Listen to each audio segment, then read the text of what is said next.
Et voilà, fallait bien que je fasse cette vidéo tôt ou tard. Donc je vais vous filer deux principes qui sont primordiaux à respecter quand vous allez aborder quelqu'un qui vous a attiré. Après, je vais vous parler d'une erreur qui est très commune et qu'il faut éviter parce que c'est un peu dommage de se louper à cause de ça. Et enfin, je vous révélerai mon ultime opener à utiliser et surabuser. Mais genre à tel point que vous allez le sortir à une meuf et là la fille elle vous dit: mais qu'est-ce qui t'arrive toi espèce de connard, qu'est-ce que tu viens me parler, casse-toi.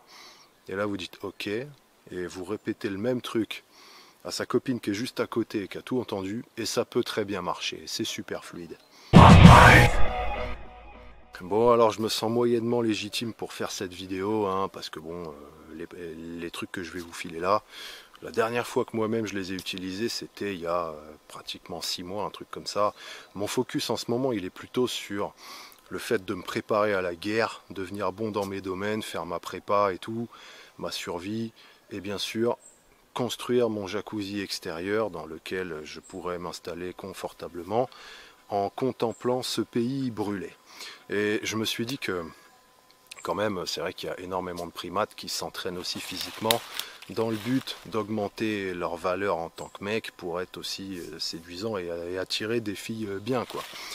Et donc ça va ensemble. Et c'est vrai que les trucs que je vais vous filer, ça fait aussi partie de la puissance et du développement et ça pourrait aider certains, hein. J'étais il y a 2 jours avec une copine sur Skype, elle me disait ouais vas-y fais-la et tout, ça va aider des mecs, tout ça, ça sera bien. Donc voilà, on va le tenter. Si vous trouvez ça impertinent, bon, au pire vous me direz dans les coms.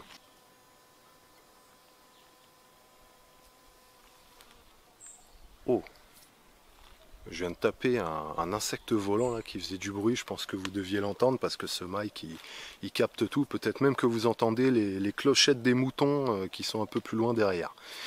Il y a un éleveur de moutons, on les entend souvent.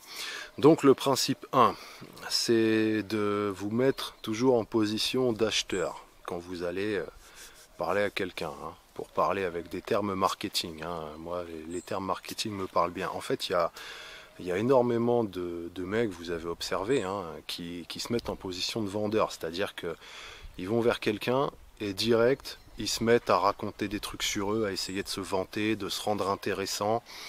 Et bon, il y a même des méthodes de séduction qui sont basées là-dessus, hein. C'est des méthodes en général qui sont écrites par des sortes de clowns avec des chapeaux noirs en fourrure qui cherche à se mettre un masque en fait, hein, pour niquer la fille une fois ou deux, jusqu'au moment où elle va se rendre compte que vous êtes un gros tocard et qu'elle a surestimé votre valeur en tant que mec. Et bon, à éviter. Mettez-vous en position d'acheteur. Rien à foutre de parler de vous. Vous parlez d'elle, vous cherchez à savoir qui c'est pour voir si elle vous plaît. Et puis la discussion sera plus fun et plus fluide. Ce sera plus marrant. Bon, plutôt que de commencer à vous vanter, tout ça. De toute façon, ça marche que sur les gourdasses crédules, hein. D'ailleurs, petite astuce, si toi-même t'es une gourdasse crédule, si tu vois un mec qui commence à te parler de combien de thunes il gagne, de ce qu'il possède, des gens qu'il connaît, de ce qu'il a fait de trop cool dans sa vie cette semaine et tout, bon bah en général c'est que le mec c'est un espèce de gros mytho, un gros tocard qui cherche à t'impressionner, hein. Donc bon, ça va pas très loin généralement. Donc voilà, principe 1, en tant qu'acheteur. Votre but c'est de savoir qui est cette cible. Principe 2, ça va un peu avec le 1, c'est de bien polariser votre com. Donc il y a des gens qui filtrent ce qu'ils disent. Il ne faut jamais faire ça. Il y a des gens qui vont filtrer leur comportement. Ils vont se dire, ah si je fais ça, ça pourrait déplaire, tout ça. Donc au final, ils se retrouvent comme un espèce de François Hollande ou Jacques Chirac, quoi, hein, à essayer de plaire au plus grand nombre. Et du coup, ils sont tout plats, ils n'ont aucune personnalité, ils disent rien, ils ont peur que dès qu'ils vont balancer un truc, ça va être mal reçu. Et alors, peut-être que ça va leur attirer certaines filles mainstream. Et le problème, c'est que c'est un échec. Mieux vaut se faire jeter 9 fois sur 10 par des meufs qui seraient pas bien avec vous et que de toute façon vous n'auriez pas beaucoup d'estime pour elles parce qu'elles ne vous correspondent pas. Et la seule qui va être un peu spéciale, ben, vous allez tout lui balancer à la gueule, des trucs qui pourraient être choquants et tout, et elle va bien aimer, plutôt que de chercher à plaire à tout le monde, et au final, ouais, vous allez vous faire jeter peut-être à moitié, ou ça va être, ouais, bon, ouais, ok, c'est bien, salut, quoi, t'es gentil. Mieux vaut vous faire jeter violemment, vous faire insulter, et que la fille, elle hallucine, elle se dit, putain, mais qu'est-ce que c'est que ce mec? C'est un espèce de fou, en fait. Pourquoi il vient me parler? C'est dangereux dans la rue, dis donc, putain, j'aurais dû amener mon téléphone pour appeler la police, au cas où. Et plutôt que d'attirer ces filles-là, et que la seule fille avec qui que vous allez rencontrer finalement ce mois-ci, avec qui vous pourriez avoir des affinités, bah, vous avez rendu votre discours et votre attitude un peu plat, et puis en fait, eh ben, vous allez passer à côté, quoi. Mieux vaut se faire jeter plein de fois et que celle avec qui ça correspondrait, ça marche bien, plutôt que l'inverse. Donc, polariser et jamais filtrer.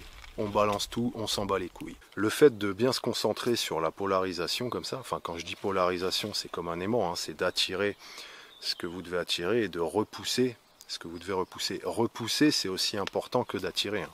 S'il y a quelqu'un qui va être tout pourri, que ça va être une espèce de connasse ou quoi, bah, vous avez envie de la repousser, rien que parce que vous êtes. Parce que c'est une fille qui, bah, soit qui est carrément pourrie, soit qui simplement elle vous correspond pas. Et donc vous voulez repousser cette personne. Votre but, c'est qu'elle vous rejette violemment, limite. Et vous serez ok avec ça. Bon, parlons maintenant de cette erreur qui n'est pas fatale, hein, simplement c'est un peu dommage. C'est de prendre le numéro de quelqu'un quand vous allez le brancher. Ça sert à rien, c'est nul. On s'en fout de prendre le numéro. Il y a plein de mecs, on dirait que leur but ultime dans l'approche, c'est de repartir avec le numéro. Mais tu vas faire quoi avec ton numéro? On s'en branle. Le but, c'est de développer un rapport et puis après d'aller plus loin. Et en fait, les seuls cas où il faut prendre le numéro, c'est quand on n'a pas le temps. Genre, c'est dans le métro, tout ça, on descend à la station suivante. Bon, ben, ok, c'est cool, ça se passe très bien, je parle bien avec toi, t'as l'air sympa, sauf que, hélas, on n'a pas le temps. Donc, on continuera à parler plus tard. File-moi ton numéro, tiens, à plus. Voilà. Et bon, des fois, il y a des mecs, on dirait qu'ils y vont, c'est juste, vas-y, file-moi ton numéro, ils prennent le numéro, et dès qu'ils ont le numéro, ils se cassent. Bon, à la limite, si tu te sers de cette histoire de numéro pour approcher ou quoi, une fois que tu l'as, reste et continue ton truc. Après, il y a aussi des gens qui ils sont mal à l'aise dans l'interaction et ils demandent le numéro, c'est une façon de s'éjecter. C'est dommage, si tu en es réduit à devoir t'éjecter en prenant le numéro, bon bah c'est un numéro qui ne te sert à rien de toute façon. Tu vas même pas la rappeler, la fille, elle va te jeter. Elle était en face de toi, elle était là. Donc tu vas la rappeler pourquoi? Pour qu'elle revienne en face de toi dans un rendez-vous officiel ou quoi? Non, on s'en fout. Dès que la fille est en face de toi, c'est déjà un rendez-vous. Donc ça sert à rien. Si ça se passe mal, inutile de s'éjecter en prenant le numéro pour essayer de revenir après. C'est niqué. T'es nul, entraîne-toi. Et voilà, tu feras mieux la prochaine fois. Bon alors maintenant, mon ultime opener. Il est très simple, 3 mots. T'es qui? Voilà, c'est tout simple. Tu vas voir la personne et tu dis t'es qui? Voilà, c'est la base. Ça reprend le principe 1, c'est l'application directe du principe 1. C'est tout simple, c'est tranquille, voilà, ça open la conversation. Alors après c'est vaste. Hein. T'es qui? C'est la question métaphysique. Hein. Donc après, si vous voulez être un peu plus précis, ou plus tricky, hein, si vous êtes un peu plus avancé dans votre truc. Bon, t'es qui, c'est la base. Après, vous pouvez poser une autre question plus précise pour savoir t'es qui. Après, il y a des sous-catégories. Là, je vous file vraiment le brut. Voilà. Salut, t'es qui? Et c'est tout. Et ça passe très bien. Une fois, il y a une fille qui m'avait open comme ça d'ailleurs. Hein. En fait, cette technique, si vous êtes un primate femelle, et que vous voulez vous faire un mec dans la rue ou quoi, cet opener marche très bien aussi. Hein.